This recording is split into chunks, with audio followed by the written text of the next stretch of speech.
Assalamualaikum warahmatullahi wabarakatuh. Perkenalkan, nama saya Laura Dealisa dengan NPM C1B020080 dari Program Studi Manajemen Fakultas Ekonomi dan Bisnis Universitas Bengkulu.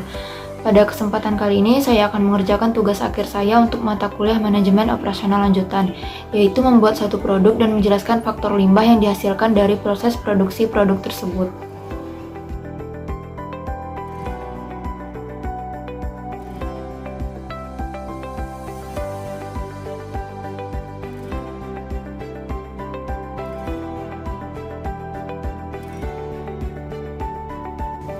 Baiklah, di sini saya akan menjelaskan proses dalam pembuatan donat.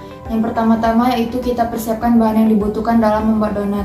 Di sini ada 250 gram terigu, 30 gram mentega, 2 sendok makan susu bubuk, 1/4 sendok teh garam halus, 30 gram gula pasir, 1 sendok teh permipan, 3 kuning telur, dan 130 ml air. Langkah pertama yang harus dilakukan yaitu masukkan gula pasir dan permipan ke dalam air hangat.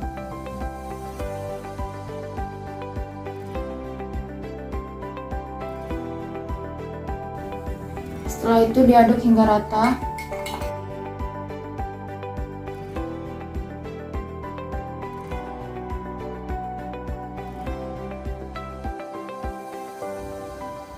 Kemudian ditutup dan didiamkan selama 10 menit. Langkah yang berikutnya yaitu masukkan 3 kuning telur ke dalam terigu.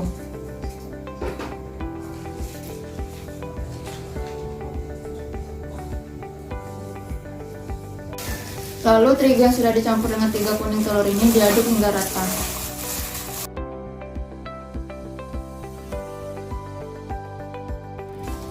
Setelah itu campurkan susu bubuk, lalu aduk kembali hingga rata.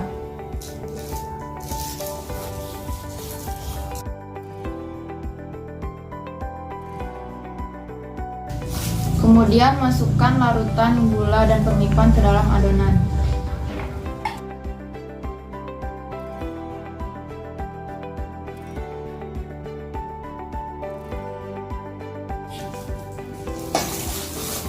Dan diaduk hingga rata.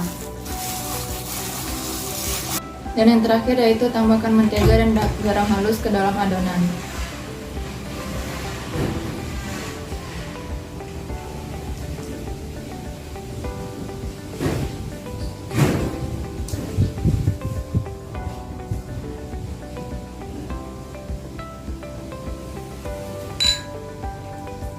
Dan aduk hingga rata kembali.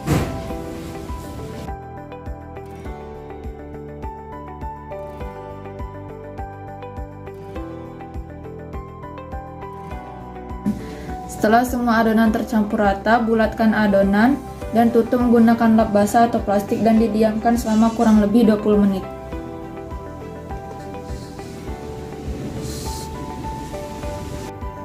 Setelah adonan yang tadi didiamkan mengembang, selanjutnya kita akan membentuk adonan tersebut menjadi bentuk bulat.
Selanjutnya, saya akan menjelaskan faktor limbah yang dihasilkan dari proses pembuatan produk yang sudah saya jelaskan sebelumnya.